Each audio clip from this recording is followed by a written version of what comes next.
രാമു, ഈ മാവിൻ തൈയുടെ മേൽഭാഗം ഞാൻ എടുക്കാം. നീ ഇതിന്റെ താഴത്തെ ഭാഗം എടുത്തോ. മേൽഭാഗത്ത് മുഴുവൻ ഉറുമ്പ് കാണും. സാരമില്ല, ഞാനത് എങ്ങനെയെങ്കിലും അഡ്ജസ്റ്റ് ചെയ്യാം. നീ ഈ താഴെ ഭാഗത്ത് ദിവസവും വെള്ളം ഒഴിച്ചു കൊടുത്താൽ മതി, കേട്ടോ? പാവ രാമു അതും സമ്മതിച്ചു.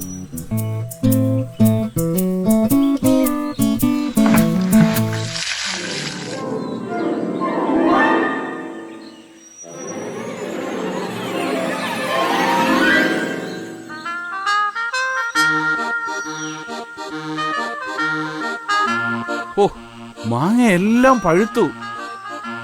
ഓ, മാവിന്റെ മുകൾ ഭാഗം എന്റേതാണല്ലോ. ഞാനതങ്ങ് മറന്നു.